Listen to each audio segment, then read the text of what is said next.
New bill for Social Security. If we take a look at some of the headlines here, new bill addresses Social Security overpayments. Then we have, until it is fixed, Congress ramps up action on Social Security clawbacks. And new bill aims to limit Social Security Administration seeking money back on overpayment. So we're going to go over this bill on the overpayment issue, what's going on with that, how this bill can help fix that, and if you or anyone you know got those letters from Social Security Administration, what to do about it and what's going to happen moving forward now that we're in 2024, a new year. I'll give you that and some other important updates as well. Before I dive into the main content, if you appreciate these Social Security updates, hit the like button and subscribe to the channel for more Social Security updates. And this video is sponsored by my company, YCent. If you or anyone you know is looking to increase your credit score, I got my details down in the description below. All right, let's get into it here. New bill addresses Social Security overpayments. This has been an issue for, I guess, technically a few years, but for the past maybe 6 months, it's gotten a lot more attention because the Social Security Administration is sending letters to people asking for a few thousand, up to $10,000, up to $93,000 after the SSA has paid this money to people over many years. It could have been over 10 years, and then finally they're like, oh, hey, we overpaid you, it's time to pay us back. And obviously they don't have the money. Another article here, until it is fixed, Congress ramps up action on Social Security clawbacks. So there was a hearing back in October where they said there was about 1 million people who needed to give their money back to the SSA, but then it came out about a month or two later that it was actually 2 million. So they underestimated, originally saying it was $20 billion owed, now it's actually over $20 billion. So new bill aims to limit Social Security Administration seeking money back on overpayments, and we have stories such as this. One of many, woman fearing homelessness because of Social Security clawbacks. I'm scared to death. So if you got the letter, there's still not much action that you could take right now because it looks like this bill in Congress may have something to do with you not paying that money back. More details on that, take a look at this video clip right here. Millions of Americans rely on Social Security payments to cover monthly expenses, but some recipients are shocked to learn that they were overpaid and now owe money back to the Social Security Administration. Consumer reporter John Matarese looks at how you can keep this from happening to you or a parent so you don't waste your money. Imagine opening up your mailbox one day and finding a letter from the Social Security Administration telling you it's overpaid your benefits by thousands of dollars. Well, the SSA confirms to us that this has been happening and says as a result, it's re-examining its policies.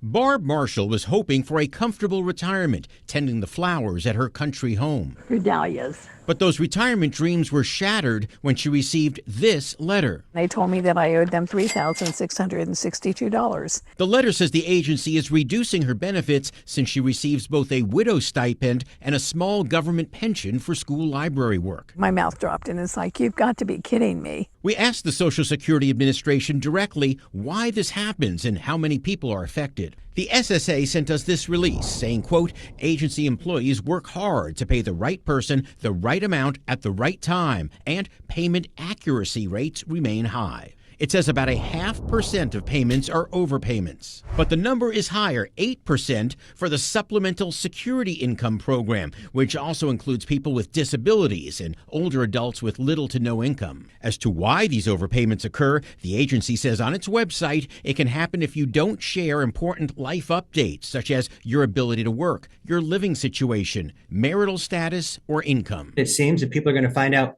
if and when they get the letter. By that time, it's, scramble and catch up mode. We reached out to Danny Karen, the attorney behind the platform Your Lovable Lawyer, to ask what options people have. One is you can petition to pay a smaller amount.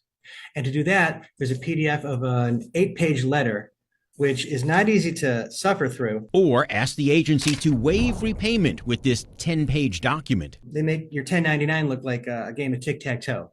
I mean, they're really, really tough. The SSA says it's working to improve its services, including overpayment prevention. We also learned the agency's acting commissioner is, quote, putting together a team to review our overpayment policies and procedures to further improve how we serve our customers. So what can you do to keep this from happening? Danny says be proactive by always reporting life changes. With everything going up, it's going to be hard to pay it back. We asked Social Security to investigate Barb's case.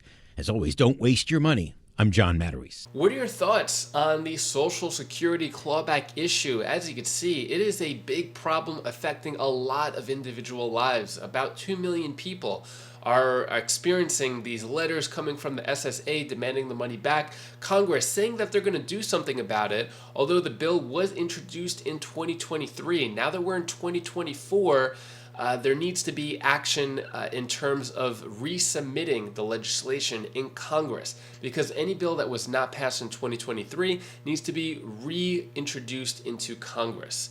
So looks like for this bill, although it was new in 2023, towards the end of it, they're going to have to resubmit it and take more action. At the moment, Congress is kind of just chilling, still under winter break, not really taking any action when it comes to Social Security. But now that we're in an election year, we're probably going to start to see a lot more action. We're going to see some politicians stepping up their game, doing a lot more stuff to try to get the vote. Which is good and bad. It's good because there's probably going to be more action taken, especially for Social Security, since there's around 66 million to 70 million people on Social Security. So that's a big vote right there. But it's bad because how is it that American politics only work for the American people when there's an election coming up? These past 3 years, President Biden didn't do anything when it came to Social Security, especially the promise he made of an extra $200 per month increase. So I'll keep you updated with all these things going on to hopefully brighten your day a bit. Here's my daughter Bella's tip of the day. This is, I'm gonna live with it. Oh, never mind, sorry. This is the tip of the day. I'm gonna tell you one thing what you can feel. If you really want something, then be a survivor with some juice. Just kidding. Be a survivor and do whatever you want, because that when someone's here for you, you can always use some help. Anyways. Bye-bye. Thank you so much for watching. If you're curious about stimulus checks in 2024, there's actually a few of them still going out. You're going to want to click this video right up here as I go over $550 checks, $2,400 checks, as well as the latest universal basic income programs that are going on, as well as the potential federal national $1,200 per month. So you're not going to want to miss that video right up there. So click that video. I'll go over the latest updates on that, and I'll see you in that video. Take care, be safe. Thank you for watching.